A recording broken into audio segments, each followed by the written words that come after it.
Greetings, Sanbonani, Dumelangi, hello out there once again. It's your boy AK and Mr. Mueller, back again with episode number 3 of Seeking Practical Solutions for Practical Societal Issues. Hey. And on this episode, we are gonna be taking a look at, in fact, it's more like a question, whether our state should make DNA tests compulsory and whether the Department of Education should actually adjust the metric pass rate from 30% to 50%. So those are the two questions that will actually be trying to answer me and my co-host and the chem crew today.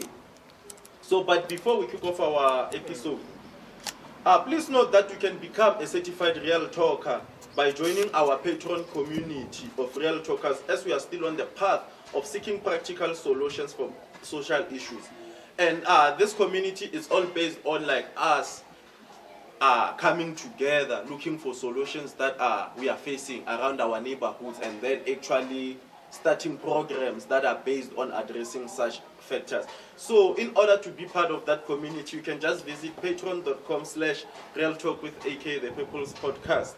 And then there you'll just find the signing up button, you'll choose your tier. There are 3 tiers. But apart from that, Mr. Mueller.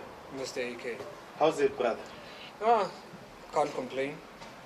Weeks are always hectic. Yeah. And especially when you're trying to build yourself or establish yourself in the world. But other than that, complaining is useless unless you're doing something about it. But I'm cool. I'm good. But Axis. so we cry while we move. Exactly. We cry, we move. Exactly. So let me not waste any further time, Mr. Mueller. Okay, so let me just find out from everyone who's here, what will you say is the purpose for paternity tests or DNA tests in most cases? Why do these things exist in most cases? Well, we all know that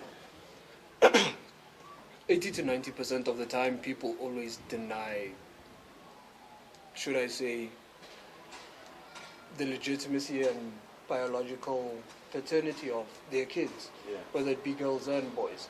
But at the same time, it restores balance not just to men who are running away or denying their kids, but to women as well with regards to certain vile actions that were taken in the past. But I personally believe that paternity tests are the greatest thing that exists for, and would most likely exist for, another century or whatever. But it's quite interesting how paternity tests actually came about, and more importantly, the role they play within society. So honestly, I'm actually a very intrigued individual with regards to paternity and genetics and all that. And I actually love the fact that 80% of the time it plays a pivotal role in settling disputes. Yeah. It's like the final judge. Especially in this generation we are living in. Exactly. One of the reasons we actually decided to hit this episode, trying to answer this question of whether our government should actually make them compulsory in South Africa. It's because of this trend that's there at the moment, whereby women are falsely accusing men of impregnating them. Yes.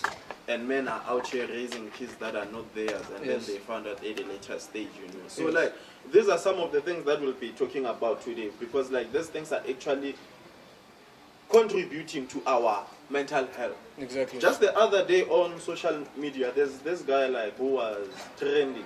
Okay. This guy has been loving his daughter so loudly, local social media, he even brags about being there an active parent. And then out of the blue, randomly, there was a post, just posted oh guys, the DNA test came back today, I'm not their father. Just imagine how that guy had already invested everything towards the child, resources and everything. So what do we say about such things, Mr. Mueller? But here's the thing. I mean, at what point does society ever acknowledge that even men have breaking points? I mean, it's one thing for a man to love a woman even though omo kreile a na le ngwana, Yeah. found her with a child and all that, and for you to actually emotionally adapt towards loving that child. But it's another to raise a child and not knowing that it is actually your child, without the knowledge of knowing that this is actually a biological child. And at what point does it affect long-term effects to not just you as a man, but to the child as well?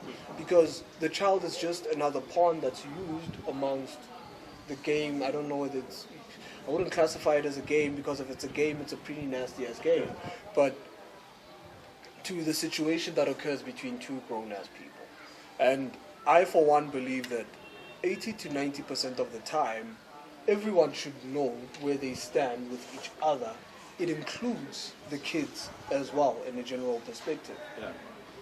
That's true. I won't lie, because like in most cases, like you said, kids are being used as pawns. And like, for instance, the situation I was making an example about, let's look at that daughter. There's an emotional bond that was formed, Exactly. emotional attachment. Exactly. Now the guy just found out that he's not the father to the daughter. How do you think is gonna be looking at the child? Hate is gonna be there, anger is gonna be there, resentment. But above all else, a symbol, the child automatically, to the guy psychologically, the child becomes the symbol of betrayal. Yeah. We don't even know half of the story that's been going on with the scenario that you just painted. But if I was there, I'm being honest, I'm talking about myself. If I had a relationship with my girlfriend and she's like, I'm pregnant, and we grow attachment, and I grow attached to the child and all that, and then later on the child is born, and my girlfriend, and we find out later on that the child is not mine.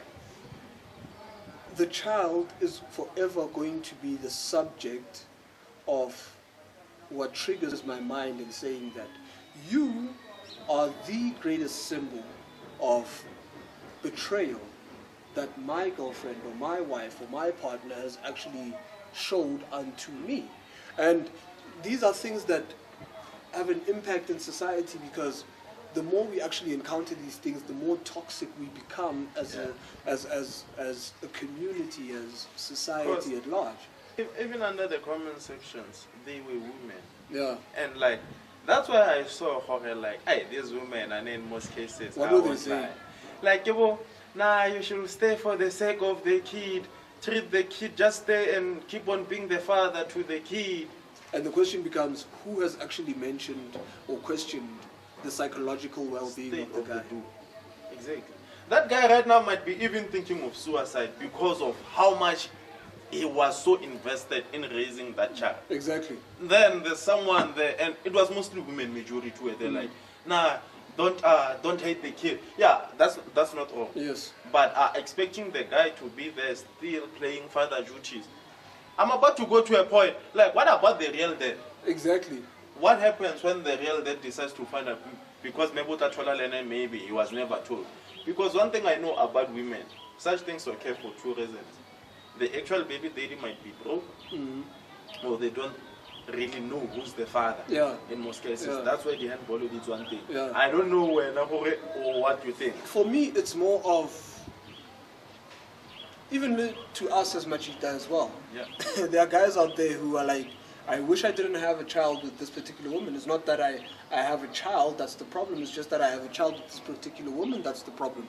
And it's primarily because the partner is not the ideal partner who they were seeking in order to entrust their child to. I have a concept that I don't care who I have a child with, provided I trust this woman, that this woman is actually going to raise my child well. Exactly, and the communication between us is not based on past events, but for the greater good of raising these kids.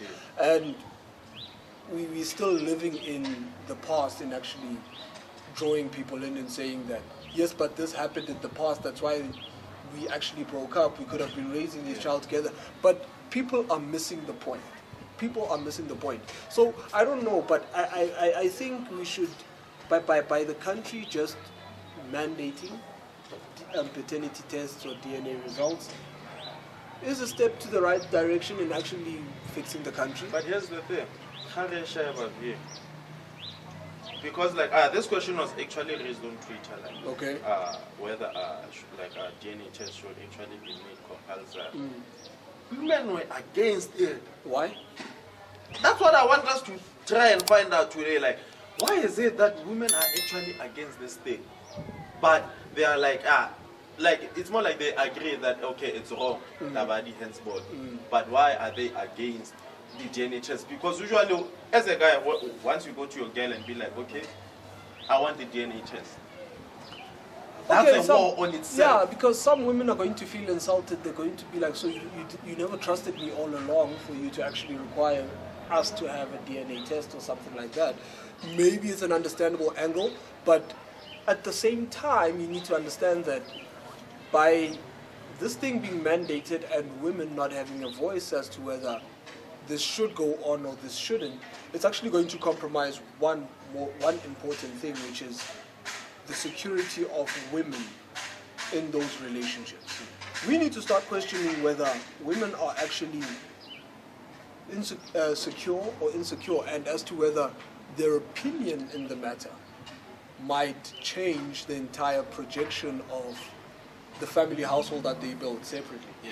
But I, for one, say, shit, let's have this thing mandated. Let's have this thing imposed in society, and let's try to figure out what's the next step once we actually fix this loophole. Because there are men out there that actually raise kids who are even not theirs, and they don't even know. And even though some of them, even though some of them that this could not be my child, but they prefer not to compromise. You see where that thing of our grandmothers, where there's this thing, this saying, we tend to use culturally, where they say as soon as you give birth, your kid is born, just take him or her to your grandmother's or aunt. They'll tell you. You know, those are some of the things we underestimate. Yeah. You know, in most cases, those people, we can say you can't view but yes. they know. Yes. They know for some weird reason. Yes. And once they tell you, that's not your kid. That's not your kid. And there's nothing you can do about that. I mean, after all, for now you can classify it as an opinion until you find out. Yes. Until you find out. Because I even feel for this guy, this guy was so happy, even with the girl, that this whole thing, of a DNA test, it was an idea that was planted by a friend. Yeah. I get it, why, but why do you think in most cases when friends actually know the truth, they tend to keep quiet? Because usually, Kadian's there's a friend that actually knows the real story. But here's the thing, I mean, friendships these days have become extremely fragile. Extremely fragile. And right now we don't even have friendships where just because you and I are disagreeing on something does not necessarily mean that we understand or we don't like each other anymore or something like that. We just simply don't see the same eye with regards to a particular thing. And friends are trying to be subtle because we still live in a society where people right now are under the notion that, for example, if you have a girlfriend and I found out the truth that this child that you're growing attached to is not necessarily yours, you're going to think that I'm actually chasing after your girl. Yeah. And that's the notion that's going to be in your head. Or maybe it might not be the notion that you have, but it might be the notion that your girlfriend might be implanting in your head. You understand what I mean? And it's all because the last thing that both of you guys want is for your relationship to be compromised. Yeah. You understand what I mean? But why would I advocate for these things? It's actually going to have a long-term effect, and a positive long-term effect at that. It can help integrate departments. Yeah? But we'll talk about that further. But it will help integrate departments. But on a more holistic sense, I personally believe that if women are against it, it's primarily because they don't want the peace. Yeah, they don't want the peace of this family, whatever it is that they've built, and the security system around that to be destroyed. Yeah. And the other thing, while we are still on that, like, if they have nothing to hide, why are they against it? It's because they know that they do these things. But at what point, You know, it kind of sucks that the law is actually, like, in most cases, favoring them because once she says no to it, like a DNA test, you won't do it. Unless if you do it somehow, secret, because now the law will also protect her. You know how it goes. For instance, let's look at it from an approach, the abortion. Okay. Like, they say the woman has the right to abort him. Okay. And has about them one. But when as a guy, whether you want the kid or you don't want it, you are not giving any option. Yeah. Once the kid is born, they will take maintenance from you. Yeah. The law. Yeah. In a way, like in most cases, that even the law, our justice system needs to be amended in most cases, because like this thing, it favors women in most cases, and they are wrong. How can somewhere for the case in so, because majority, one thing I know, I can say, like, majority of niggas who are raising their kids, kids born and they are not aware. Yeah, and even in countries, even in countries like the USA, there's still that debate of legalizing abortion and illegalizing abortion and all these things, and it brings about a lot of confusion in terms of that. But one thing in particular that we need to look at in a more deeper sense is, at what point is the agreement mutual? I firmly believe that if you have a child with a girl and you are like, I don't want this child, I'm not ready for a kid, and she's like, well, I want to keep this child and this kid and so on and so forth. And if the girl is like, you know what, I can raise the kid completely on my own, I don't need you, and she has the abilities and support system from her side in order to raise this kid, something needs to be documented and written. That I, as the woman, actually said that I want nothing to do with this guy because he does not want the child. And therefore, if ever he comes back and he's like, I wish to forge a bond with this child, then it should be, I don't know, a breach of something. Because for everything to be one-sided, it's completely unfair for men on their That's side. what's currently happening. I won't lie, our hands are tied, because as soon as maybe if it's I'm pregnant, in most cases we don't even know how to count these weeks. You know, as a guy, AK, you know, loving and everything, you tell me that you're pregnant. I'll then take the responsibility and everything. Yeah, you own up to it. Yeah, without even being sure for it, because I automatically assume, okay, this person, we are in a relationship, you know. And some of take it one night stand for them. A person will cheat on someone, a one night stand, a jig, and then go to a seance. And for instance, now I'm just touching on this the abortion. But I went through like something similar. 2018. Okay. There was this chick I was dating. It was nice. It was a relationship, promising. The love was there. So it happened around October. She fell pregnant. Okay. When she fell pregnant, she told me, yo, I'm pregnant. Okay. She tells me this. It's almost my birthday week. It's the weekend before my birthday week. So I'm like, since you're telling me this like this week, and this week I get child in one, I'm gonna go home that other week. Just give me this weekend. And then that week, I'll tell them. And then that weekend decided to leave and went home. Parents, she told them up. Okay. And then they took the decision, like just because you are young, you are still at school, and the guy is also still at school and everything, but I was not there. So why don't you abort? They did that. So parents are actually advocating for that? Yeah, the mom. Okay. Because I don't even think like the dad was told. Okay. It's only the mom that knew. Okay. And low-key, my man, I was crushed. Yeah. Because I'm one person I don't believe for the abortion. Yeah. You see. Yeah. So what must happen when things are like this, you feel? And that's a complete discussion on its own in terms of abortion. And I think at some point we need to start engaging specifically in women. I think if we ever have the opportunity to talk to women and actually deal about this situation of abortion, maybe we can actually understand the psyche of women when they actually have to make that decision to abort or keep the child. But on a more personal sense, for a mother to actually endorse such, it's just Because after this, it's nasty. she came back and she actually told me that, okay, this is what happened. Yeah. Oh, okay, this weekend we went. Like, they even showed me like receipts and everything. Yeah. You know, I was there like, hey, dude. My first question was like, okay, so how do we go on forward if you were capable of doing such things Yeah. behind my back? Yeah. And then when you come back, you like, you would still like us to be in a relationship and everything. That is no longer going to be the same. Yeah. It's no longer going And to I be called it off, bruh. I called it off. I won't lie that one. Because, like, you know, I never even told, like, my parents after that. Yeah. I just told my sister and my Yeah. brother what happened. Yeah. That was it after Yeah. that.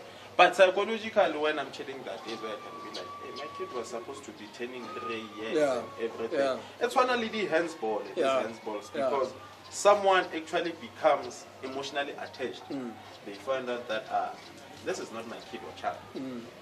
What happens after that? They are going to withdraw. But trust me, on birthdays and everything, if maybe now they are separated and everything, on birthdays, still think of that kid. Yeah. Everything. Yeah. There'll even be times where like the guy will even feel like buying gifts. Yeah.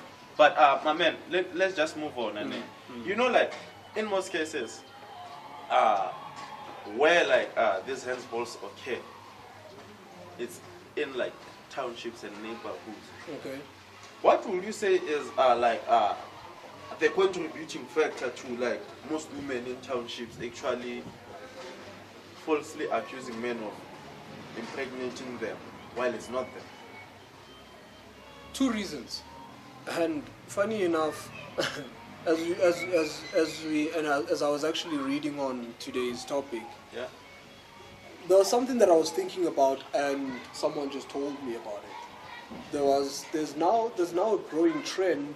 Before I answer your question, Yeah. there's now a growing trend where, and you once talked about it, I think, some time ago on the last episode. Yeah, where you said there was a friend who actually slept with a girl and all that, and then later on, this girl comes back and she's like, hey dude, I want. You understand? Yeah. And dating is becoming extremely tricky because it's now become a growing trend. Yeah. Recently, there's a girl in the neighborhoods of the side of Mafaki that I heard of who actually shagged a guy, and the guy is like those Money. you understand? Shagged the dude, and then later on she's like, dude, you have to give me this amount of money. She requested 5K. Damn, Or else, I'm going to the cops. Listen, I'm going to the cops, and I'm going to accuse you of rape. You understand? And it also goes back to the last episode. Exactly. Because we did touch on exactly, and we hardly scratched the surface with regards to these questions. But to answer your question, women of today, I'm sorry about this, I might be offending some women. Yeah, we are all about being real. Yeah, but I'm going to be honest. Women of today are materialistic. Yeah. And the materialistic approach will thrive on kids.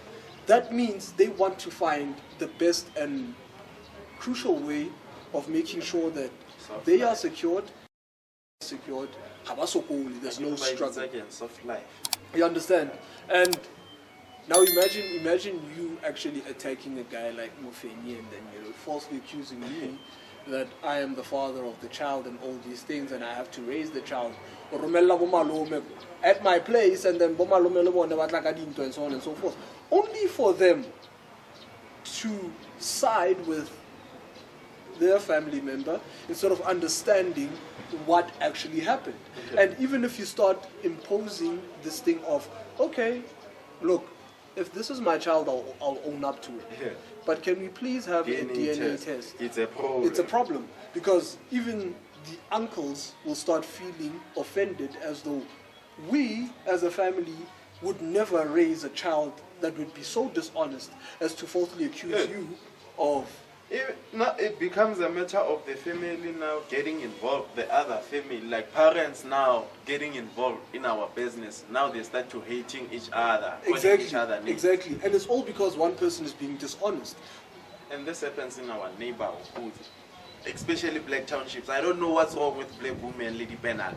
Now let's be honest, né? As much as, okay, we as guys have to own up to one thing, which is we also have a tendency, guys have a tendency of actually impregnating women, and next thing you know, even if it's proved that this child is theirs, they won't step in. True. They won't step in. So these paternity tests and DNA results and all these things being mandated restores balance. And it allows the state or the government to actually step in on appropriate measures or actions, or when certain actions need to be taken. And think about it, right now there are some birth certificates where they have the child's name on top with the ID number, the mother's name and the father's name at the very bottom. I think that's the step in the right direction. They're only doing that because of SARS. Yeah, but at the same time, it needs to be proven. Yeah. I personally feel as though it needs to be proven. Because it's just on paper there. No blood was taken. We are not Exactly, sure. exactly. And why was I saying that? Because I don't want this to be quite just talking about one thing or a constant race or standing on one blow. But this helps in the long run in terms of future situations. I remember one time when we were talking about the situation, I was actually talking about a DNA bank. Yeah. That we in South Africa lack one particular thing that could help us solve 80 to 90% of South Africa's problems and crimes, which is a DNA bank. Yeah. It was on the episode, the stereotypes surrounding COVID-19. Yes. You can check it out. It's there on our playlist there, and click subscribe and like and leave a comment. Now, within this process of a DNA bank, you take the DNA of the father, you take the DNA of the child, and all these things, and you get the results. But you keep the information on record in archive.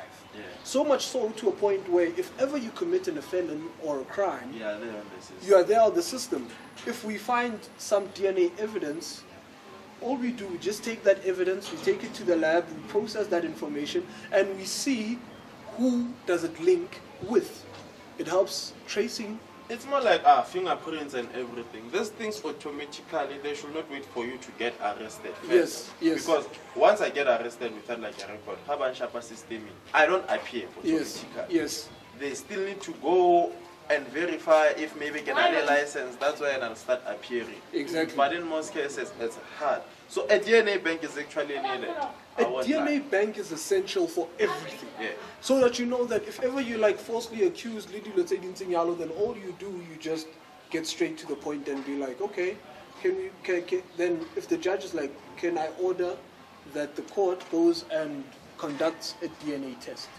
All we need is just go to the archives, retrieve that information and compare it in order to find out the truth. Then we know that if you are a father and you didn't step up to these things, then the state will obligate you to actually look after your child. Yes. You don't necessarily have to be ideal father and be in the child's life to actually say, now you're playing a role, but all you need to do is just contribute to the child's well-being. You know, while you are on that, like, on Wednesday, Okay. I was standing here by the corner and I had this con running with one of my boys. He actually asked me like a question and it made much more sense. And the question goes like, okay, so we have a single parent, Okay. a single mother. Let me Okay. just say a single mother. Okay. A mother who classifies themselves as being single. And Okay. one thing I've realized is that these single mothers, even when there's a guy that's gonna decide to step up Okay. into the picture, Mm. they still classify themselves as single parents. Mm. Why is that? Because they are no longer single parents when you think of it. Women. In fact, it's basic human nature to be given accolades. You want to be given accolades and acknowledged by society that you are capable of doing this and you could do it all on your own. And the one thing that is actually pushing this delusion is feminism. Yeah. It's actually feminism. This thing of even the people who are actually against this DNA test being made compulsory are feminists. Majority feminist. They are feminists because I don't want to dwell into this. They are the ones who fool around. They don't even want boyfriends. One night stand. But here's the situation that it boils down to, and the problems that it causes, which is, at what point, how do you feel of your child being raised by another man, and this man does not know that this is not their child? There's a quote that I love for social media. It's a social media quote that says, "After God, fear women." Yeah. Because they are that secretive. Yeah. A woman can actually keep a secret for 20 years and not tell you. Yeah. We know men around the hood who found out like later, at a later stage, when those kids had actually graduated from varsities, that they were not actually the real fathers. Yeah.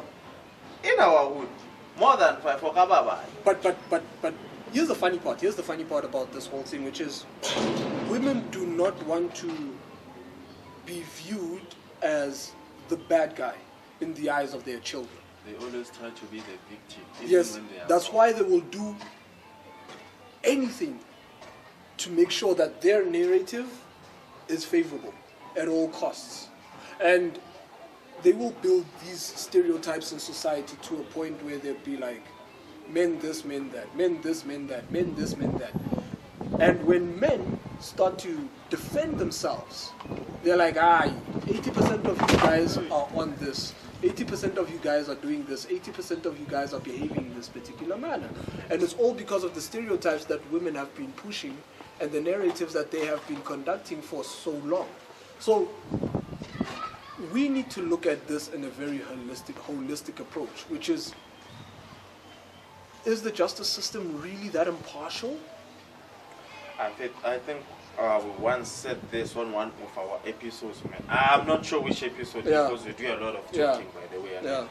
But we once said it, that our justice system, was the South Africa's legal system, our justice system, in most cases, it favors women. Yeah. Even when they are wrong. Yeah. For instance, let's look at women who falsely accuse men of rape. What happens to them? Yeah. Nothing. Yeah. Same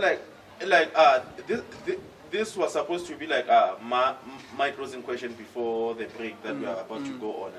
Like, what do you think what do you think should happen to women who are actually falsely accusing men of this, hence say the penalty on it? Something needs to be done. Something has to happen. Be done. Something needs to be done. Because we have men who are actually committing suicides because of this thing. Psychologically, these things are killing us. I think even housing can comment on that one thing. But it goes deeper than that. And why am I saying this, ne? The repercussions of a woman, the justice system takes pity on women. Yeah. And it's primarily because they cannot manage, they cannot cope whenever they are incarcerated or have done this and that and so on and so forth. But I personally advocate for, well, we all know that if you find a woman will find ways of actually going around it and all these things. They should be incarcerated just as much as men are incarcerated for actually raping.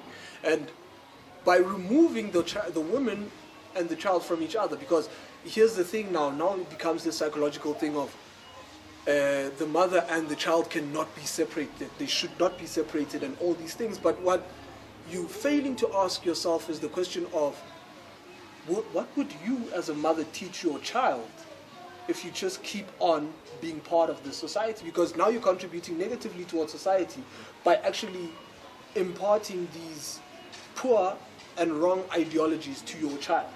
Now your child is going to be like a juvenile delinquent within society, primarily because the mother on its own is the negative contributor towards the child's psychological upbringing. And that's why I'm saying they should be incarcerated. Yeah. Because there should be a crime against women. They don't even deserve to go to prison. I won't lie. They deserve to go to a mental hospital, my brother. Like, I feel like you are not normal here, like from the word go, like because from the word go, you are falsely accusing someone of something, and then you live properly. You sleep next to that person, knowing on the other room that kid is not theirs. Exactly, and it goes back to the psychological thing of women actually, should I say, blackmailing a man and saying, "I want 5K. Otherwise, I'm going to the cops and I'm going to do this." And you can't prove that because you're the only two people within that room. It's not like Honalim Jita will sit there and watch you guys literally down or shagging and all these things. So it's difficult to actually come to that conclusive thing. But that's why I'm saying that it's difficult to prove it. But at the end of the day, if women are favored, then we as men practically have nothing to say, because right now, even in South Africa, specifically in South Africa, men have lost their voice. Finish and clear. Men have lost their voice. You can say that again. I want like we are voiceless at the moment. Like even like when you try to address like an issue, this feminist movement will call you names like yeah somehow sexist or what. Just the other day I even got called a sexist. Really? Yeah, on WhatsApp, but I was even laughing. You know, I was like, you know what? There's no point in even like trying to justify myself or do anything, because that's the picture that they already have. You know, it's more like this bracket that they have placed us on as men. Okay. This thing of saying men are trash. Okay. Truthfully and honestly speaking, Mr. Mueller, men are not the actual real trash. Women are the real trash. Yeah. I won't lie. For starters, and I know that if Tiseso was here, she'd oh no. but truth be told, there are two sides to a story, and for one, we men will become whatever it is that we become primarily because of the extra mile that we take for women. Yes, but specifically for women, a man's drastic change, 80 to 90% of the time, involves a woman. 80 to 90% of the time. The way how a man would change, how he sees things, how he walks, how he carries himself out in society. Even the places that they hang around, like, you know, they hang out, you know, right now I can chill in. Yeah. But as soon as I have a girl, like, that thing changes. You will no longer see me in corners. You know, life changes automatically. So it's there. So it becomes difficult for that. But all I can say is that once a man changes, just know that there's a woman involved. Yeah. Even Denzel Washington in the movie Equalizer 2 quoted that there are two kinds of pain in this world. There's pain that hurts and there's pain that alters. Yeah. So men, how we deal with hurt is through alteration. We basically don't want to go through the same shit again. And as a result, we start changing in these things. And the change it's not drastic, but it's gradual. To a point where when we start seeing women as something completely different to something that deserves to be loved and all these things. And women, stupidly enough, they think that a man should love. And that a man is not deserving of love just as much. But I think, I have to define it now. Okay. I actually believe that a man does not need love. Yeah. I'll tell you right now. Yeah. You're a Christian and you read the Bible. Yeah. Tell me where once in the Bible it says a woman should love a man. There's no way. It only says a man should love a woman. Yes. Women respect your man, your husband. That's true. That's true. That's how it's supposed to be. Yeah. I won't lie, Mofe. Yeah. Let's look at how our family structures are, our parents. Yeah. And look at the person who's mostly in love with the other person. It's usually the father. The mother, usually, it's respect and humbleness. That's how it works. But our generation has made it this thing of love being, reciprocated. Yeah. That's where it started. And as soon as you do that, you start causing stress, because now you start having these expectations of saying, a man must love me like this, like this, like this, like this. you are watching this movie, you see Botswana Level Fences, you see Denzel Washington and Viola Davis. Yeah, you see them there, like how their relationship is. You start taking those things and building this image of how that's how love is supposed to be in most cases, and that's not the case. But here's the thing. A man only needs two things: respect and peace. Yeah, but here's the thing. In most cases, a man's peace, and should I say love, is often compromised by the mere fact of society's portrayal that men don't get hurt. That men don't. That's the point that I was trying to make. In essence, is that women think that men are invincible. They forget that we are just as human as well. As much as we may love Ronar Lemajita, we also want that warmth, that nurturing nature of a woman actually saying, you know what, dude, I love you, though. Like I really do. You understand what I mean?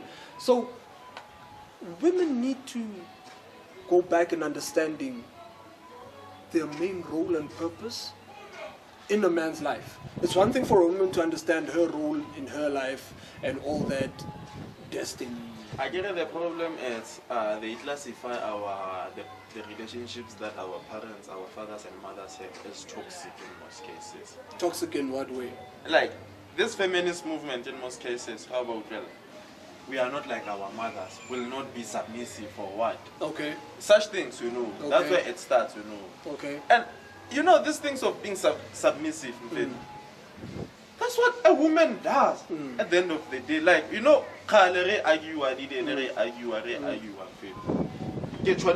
like these chicks who are independent. But here's the thing, at what point, what's the psychological position of our generation right now? If one has wronged the other. You understand? And people are failing to miss the point here. That I remember I used to post this video of this guru who actually said that forgiveness is a foundation of a strong, healthy, and long-lasting relationship. Yeah. Just because you're saying I'm sorry does not always mean you're wrong. Yeah. It just means that you value the person and the relationship more than being right. But for us, you but know. now, for the mere fact that for us,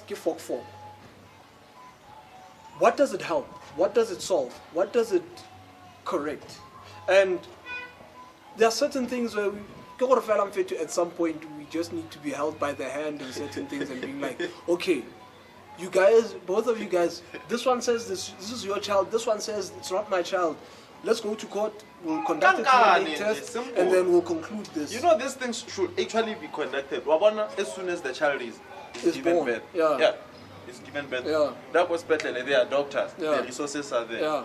Like when they're busy taking the test, checking if whether the kid is healthy or what, the DNA test should also be added. Exactly. Women can come out and attack me for this one, but we have men out there who are depressed because of these things. We are tired. I'm going to keep on asking women, at what point are you going to keep on fighting this thing when you know that this child that this man is raising is not his? And then you still go on and saying that I deserve to be loved. You know, I even get why Drake actually did this thing. He was trending for this week. You see how Chops is laughing? He's aware. Like, you know what happened with Drake? So Drake had a one-night stand with this chick. Okay. And after having sex, my nigga took a peri-peri and poured it inside the condom. Okay. So this chick apparently wanted to get pregnant by Drake's kid. Okay. Since Drake is popular and his money. Okay. So she tried inserting that sperm. Okay. To her vagina. Okay. Like it's in a little condom. Okay. Hey, my man, the hotness and everything. Yeah. So now she's suing Drake. But who was wrong?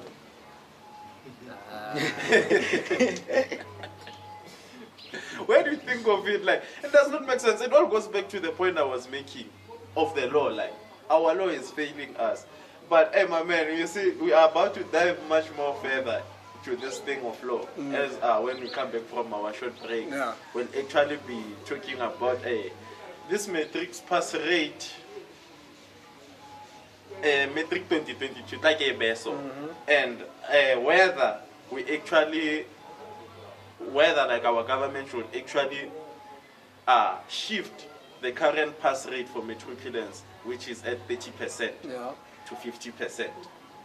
These are some of the things that we're going to be taking a look at after our break. He's trying to be controversial, man. He's trying to be controversial. But yeah, we'll talk about it. Yeah. We'll talk about it. Anna, we actually need to talk about this thing because it affects us, man. Yeah. You might have a kid next year. You know, that's why only the comparison between what's this IBE and DBE schools. The standards that we are using are this one. You see, but I will actually get back to them after the short break. Yeah. But apart from that, please don't forget that on the 14th of February we are actually hosting the Valentine's Day Love Affair session, man. Pull through there by Kagiso Chief Mukhale Hall, man. As the activities for the day will actually be including open mic poetry sessions. There's gonna be a live band performance. But the actual purpose of this event is to actually educate each other about the importance of sustaining and maintaining healthy relationships and how to spice things up in the bedroom. So do pull through for this one, man. It's free of charge. It's at Kagiso Chief Mokhale. For those who are not at the West Rand, just get on Google Maps and search Kagiso Chief Mokhale. It will take you there, man. It's only one. But apart from that, please don't forget to click on that subscribe button. We'll be back after our short break. Sweetie.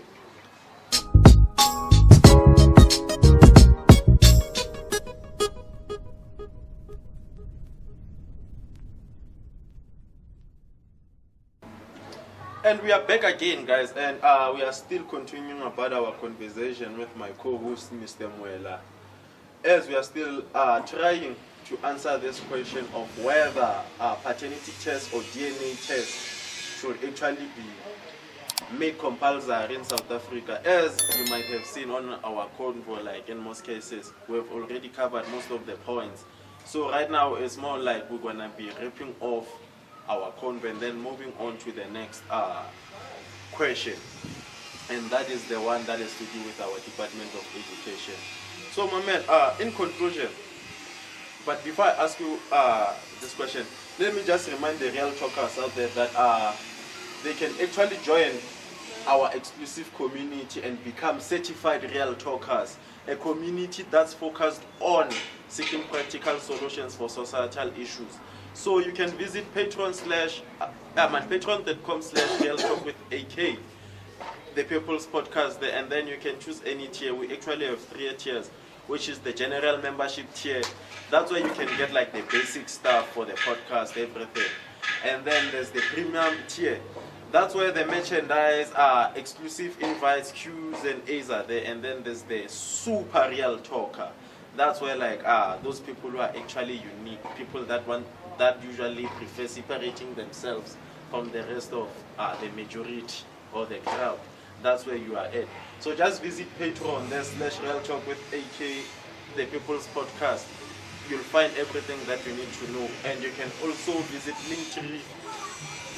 linktree/Real Talk with AK.com. That's where you'll find anything that has to do with our podcast there. Apart from that, please don't forget to click that subscribe button and follow button on all our social media platforms as we still continue seeking practical solutions for societal issues. It is what it is, hey man. But apart from that, Mr. Mueller, so let's conclude our first question. Okay, so in conclusion, right, do you think that like paternity tests should actually be made compulsory? And if they are actually made compulsory, what kind of effect are they going to have in society? Well, for starters, I firmly believe that they should be made mandatory for a number of reasons. Firstly, I remember talking to someone who was actually studying radiology, but she actually wanted to study genetics. And she told me that within the field of genetics, jobs in South Africa are extremely scarce. So by opening up the platform to such a thing, you're creating employment, firstly. Secondly, we need to deal with these false accusations of men or women, he is not the father, he is the father, and the confusion thereof, because it destroys or has an effect on a man's psychological well-being. We can't just look at things and saying that as long as society is functioning well, it's fine. In order for society to function well, we need to deal with the man's mind first in order to make sure that the changes that he brings in society are positive. Because the last thing we want is another gender-based violence issue of a man killed a woman because he found out that he is not the child and the woman actually cheated on him and so on and so forth.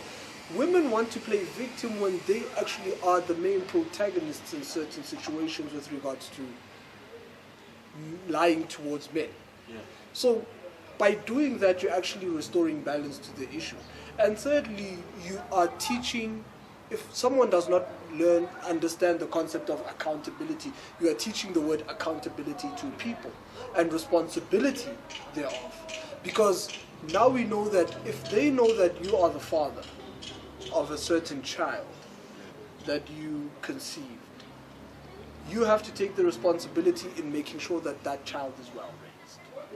How that child is well raised brings in the equation of actually, and it goes back to the previous topic of abolishing this thing of child support grant. Because those ones actually need to go. think about it. A woman gets money from child support from the state, and she also gets money from the father of the child. It's money coming in on both directions. And when you start evaluating, God, I wish in South Africa we had a system or a way of tracking money. Because, you know, early child support, it's actually paying for our life. Because right now, you know, someone is actually applying for child support, and then they also got him from China. You know, I know niggas who actually quit working because like they were just working for maintenance. Yeah. They messed up like having different seats and different gardens. Yeah. But that thing of now like the state having to take all the income that the guy is getting, it needs to be separated. That even like Asatola Bona the use of going to work because he knows automatically this cash is gonna be going there. But just to wrap up the convo on my side, man, I also believe that DNA test should actually be made mandatory. Yeah. Because as soon as we do that, 60 to 70% of the problems or mental health problems that men are having are resolved. Yeah. Because how Kashabela, these things are actually some of the factors that are fueling our mental health. You know, like or pregnant, there's always that doubt. Even when you know for it's your kid, but doubt is always there. You even start sitting there and being like, okay, we had sex this day, 1, 2, 3. You start counting those like, but once like it's actually compulsory, we are doing away with those things. It's simplifying mental health problems, and it will also help with GBV cases. Exactly. Because like there are men who react somehow to these things, you know. Like for instance, around 2003 when we were still growing up in my hood, there was a similar situation like this, and this guy was a cop, killed all the family. Why? After finding out, he found out that 2 of the kids were not his, and it was like the story I was talking to, like finding out when your kids are around 20, when they're in their 20s, that this is not your kid. You see what it does? Yes. Because as a guy, I'm gonna sit down now. I'm gonna start counting. Like I've spent like let me just say close to 300K on this paper, and that's actually less because tertiary or NJ the school, you know, people start actually counting the things they did, they contributed, and when lifetime, that thing psychologically, like you know, when you are angry, you react somehow, you don't even think. So like if it's compulsory, then 60 to 70% of our problems are resolved as men. Mental health problems. So it's up to y'all feminists to start backing up this thing instead of being against it. If they are against it, send them to Mufin. Yeah, Mufin is waiting for them there. But apart from that, if you still feel like, okay, you have something to share under this question, just do so under our comment section. But apart from that, we are moving on. And on the next question, we're not even going to spend like 30 minutes. Yeah. because it's more like just trying to find out views from everyone who's here, like right now. Like, because this question was actually, it's something that was raised by Musi Maiman. At the moment, Musi Maiman is actually challenging Enji Motsepe to resign, to step down. Okay. Because he feels like Enji Motsepe is not performing to the expectations. That this 30% pass rate, it's actually not showing us the real problems that we are having inside the classroom. So he made a suggestion, and the suggestion was that instead of measuring our metrics in South Africa using the 30% pass rate, we should actually use the 50% rate. So I just want to find out from everyone who's here, like, how do you think that is gonna affect our whole education system, from the learners, educators, considering that at the moment we actually have, how can I put, dunderheads or lazy people? Okay, first question. Yeah, but first question is, should we tackle it first on a psychological approach or firstly on an educational approach? If we are going to tackle it in a psychological approach, then it may result in some disadvantage. A lot. Yeah. Why am I saying psychologically now?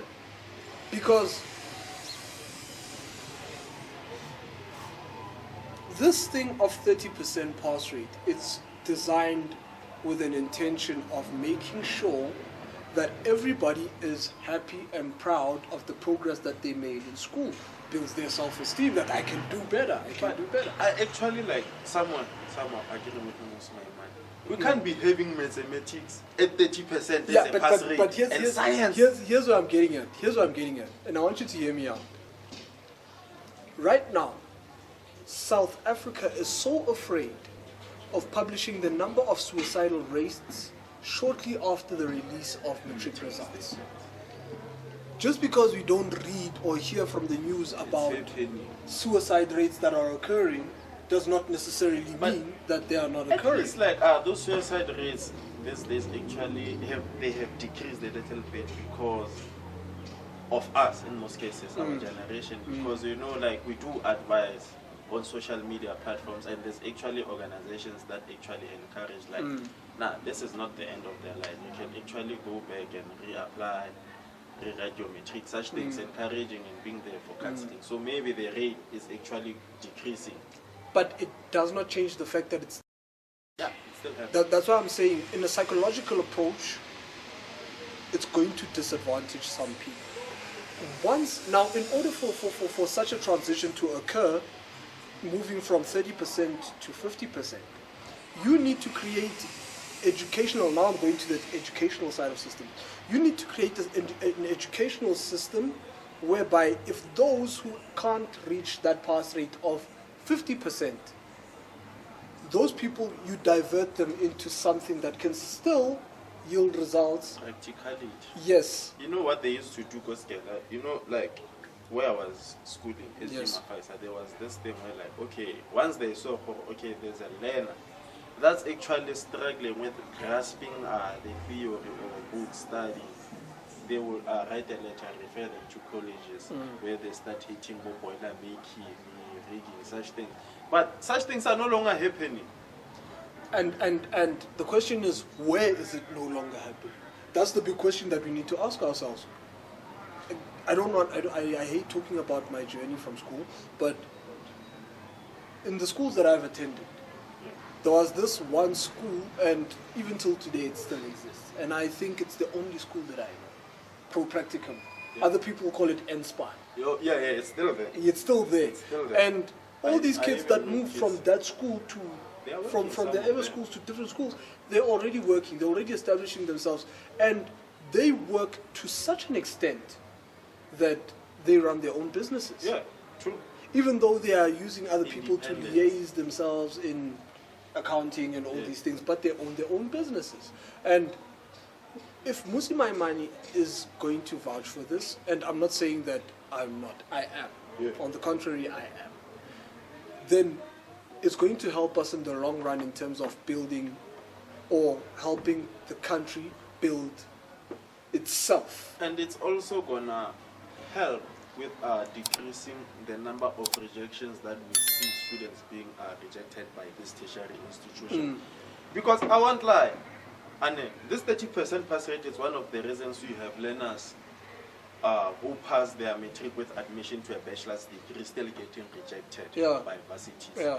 It's because of that 30%, you know, like someone passed properly, got the 50% and everything.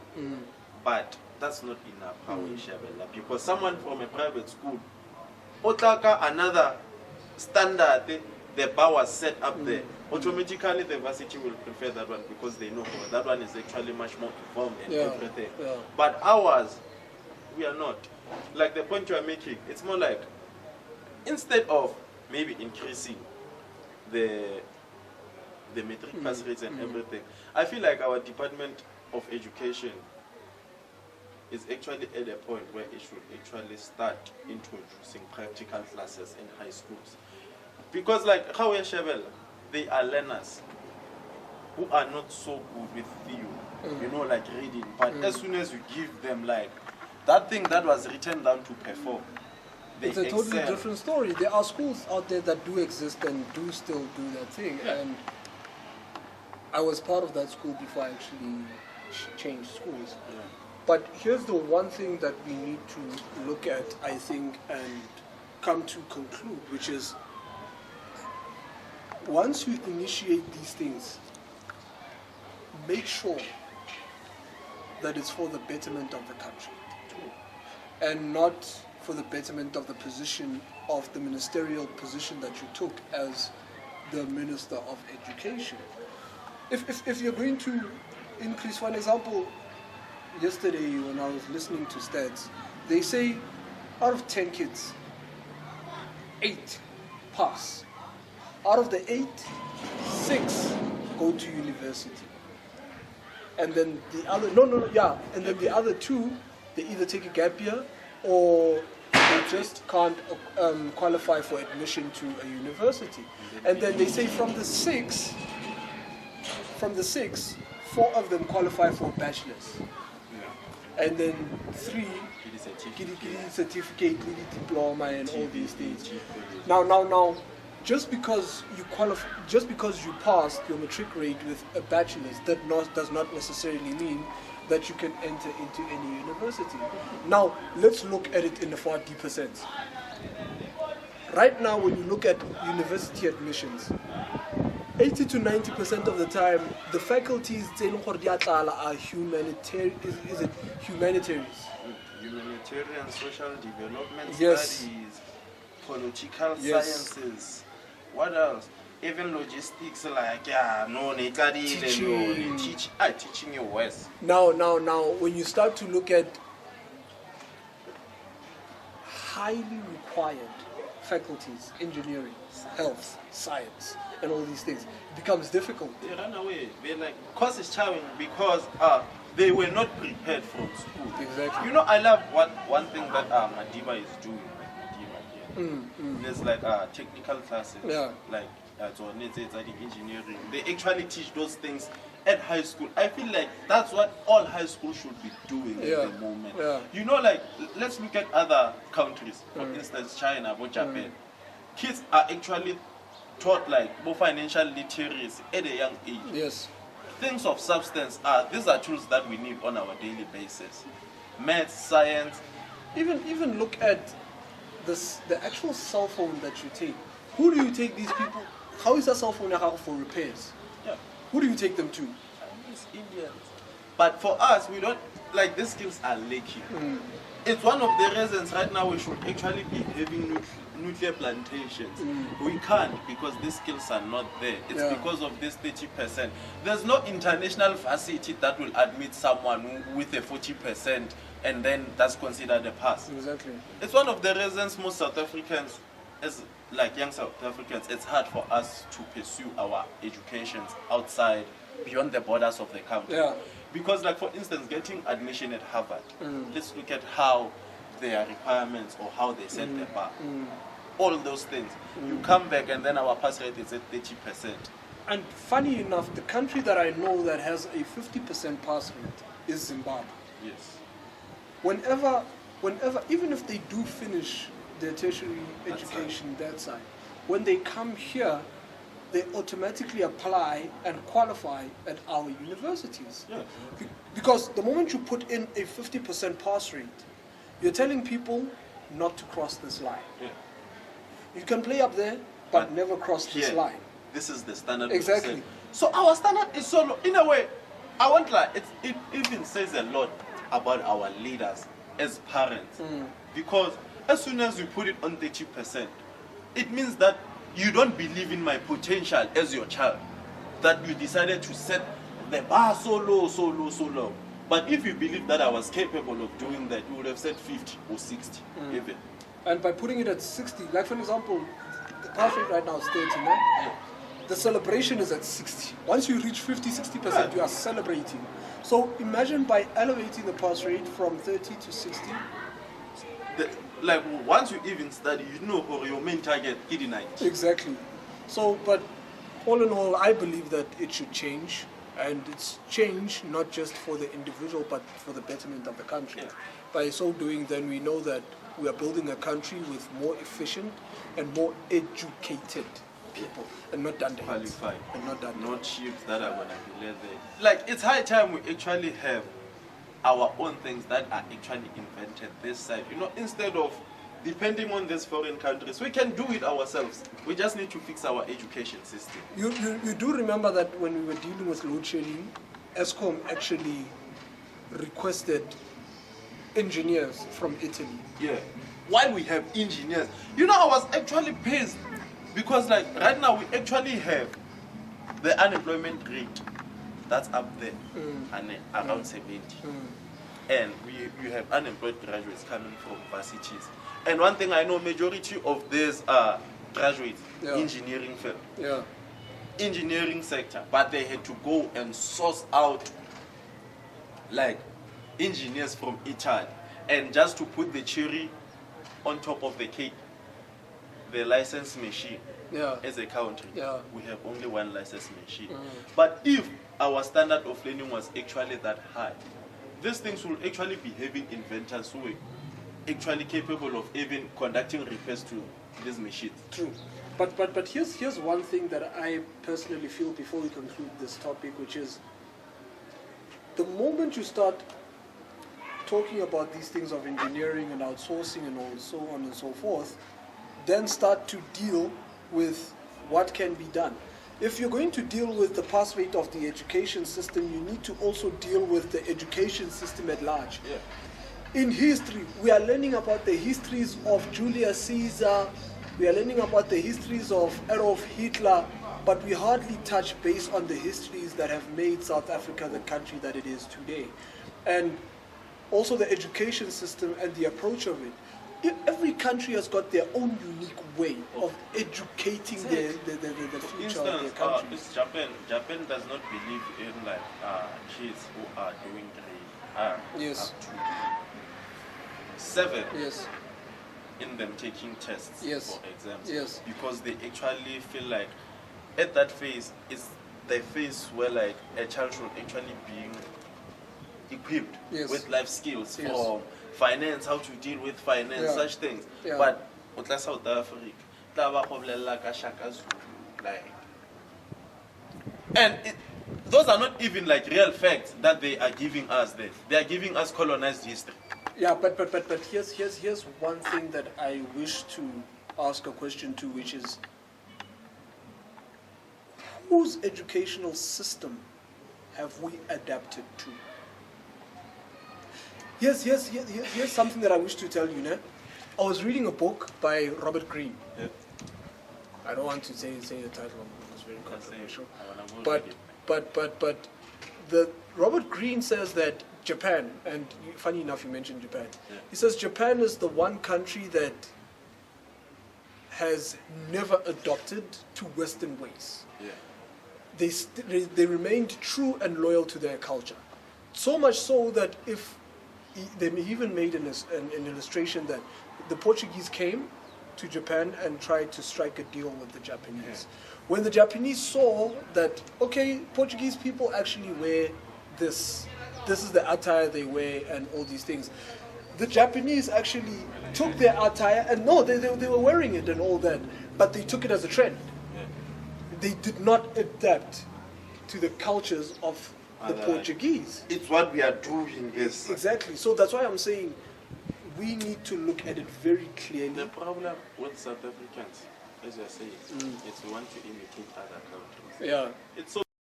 Yeah. I think once, as a country, before you conclude, I think once as a country we understand our strengths and weaknesses, then we'll be able to adapt our educational system around those things. Tapelo I was once having this convo at Tapelo, right? I was like, sometimes if I was the president of this country, or if I were to become the president of this country, I will shut down this country for like a month or 2 months. Okay. We need to, like, a self-reflection moment in most cases. Family meeting. Like just a family meeting as South Africans, just to identify the things we are good at and everything. After that, that's what I feel like somewhere our government would actually consider, like just closing the borders for like 5 months and be like, okay, we don't need anyone. We just need ourselves as a country. Let us fix ourselves. Trust me, the problems that we are having. They'll be fixed. That's why I'm saying it all goes back to just shut down the country, shut down the internet for like 3 months, and then we just have like serious engagements, one-on-one sessions. I'm telling you, our problems will go. Because even like the youth is actually not doing anything. They are relaxed, and we are the ones who are actually supposed to be challenging these systems that we see that they are wrong, and we are not doing that. It's hard. But that's another topic for another day. But I guess yes, I think it's one question that I need to ask so that before you wrap up, which is, are you confident that if the leadership and all these old people disappeared for 5 years and you'd have said that youth run the country, are you confident that we would run it well? Yeah, I am. Just as much as one thing I've realized, we have a group for youth, Okay. that's focused on Bev. Okay. Bev. Bo Begelebe. Yeah, Begelebe. Those ones we know, even when we need serious issues, like to talk about serious issues, count them out. And then there's that group that gets drunk and still gets the job done. And then Honale Boron. Okay. Think of these two groups, the groups that say two radical former, the things that we are capable of doing. There's no house that's perfect. Every house is that one angle. So that's also going to be the case.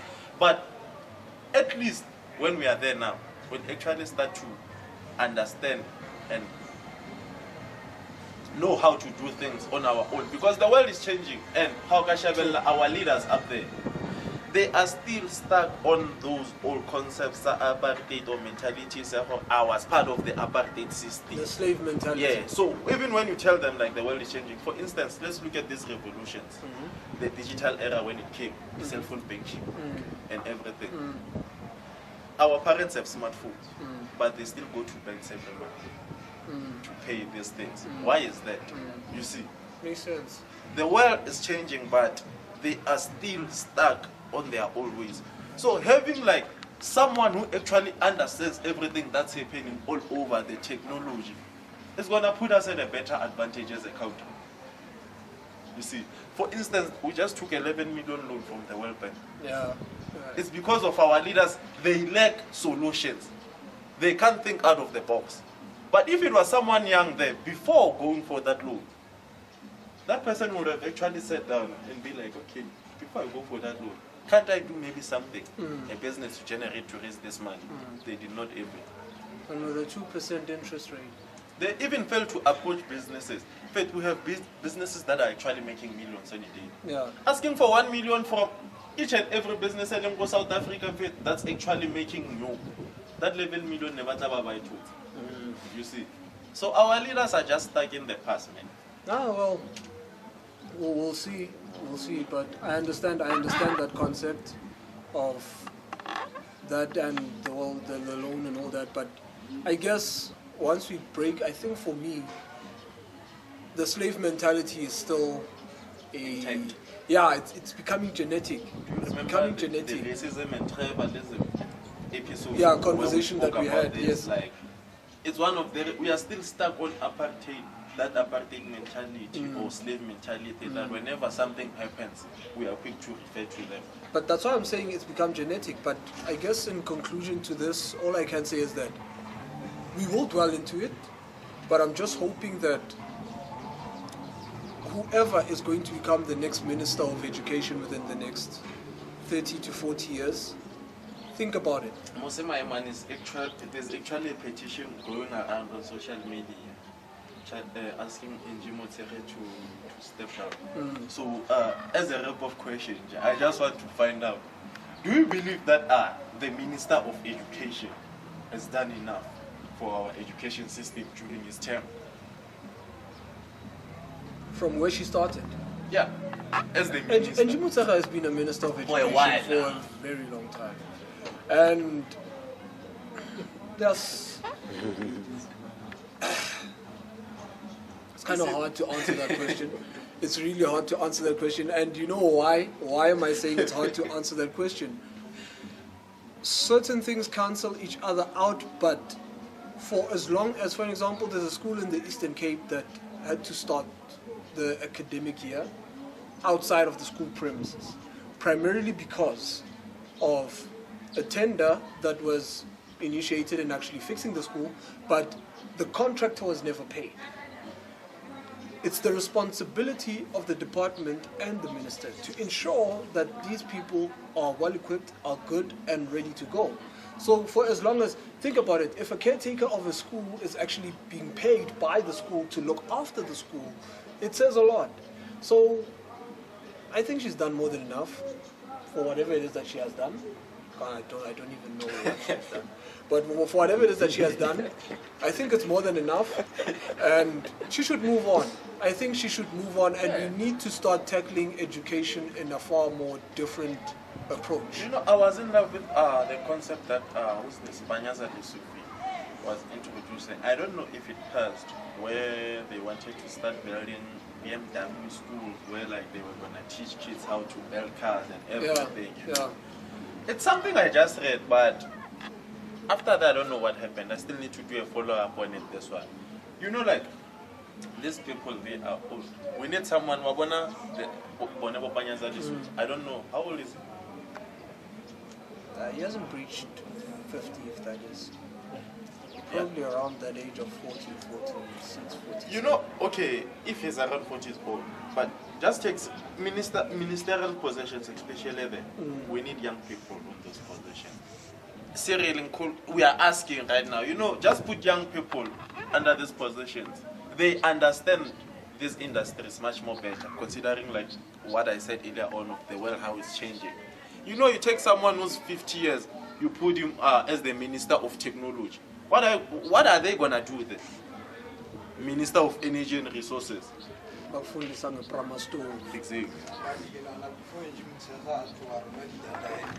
Just go there and achieve our 30%, Yeah. so that we can move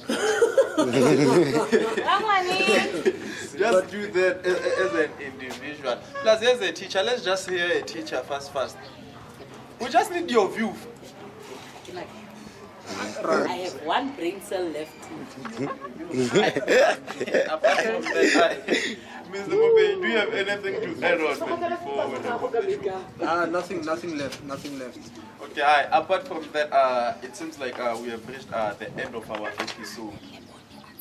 So, as we are about to sign off, please don't forget to click that subscribe button.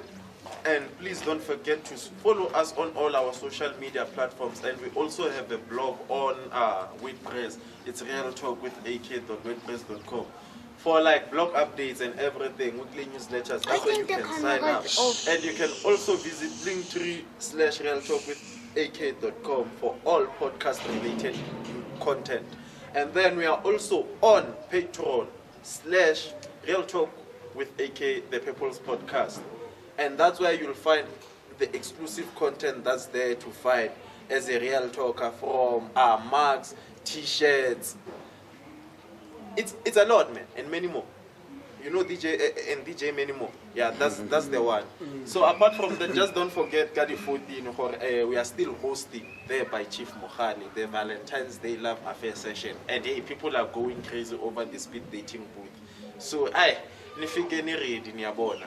But more info is actually available on our social media platforms. You can go check it out through Facebook. My Facebook handle is Akane Longwani Jr.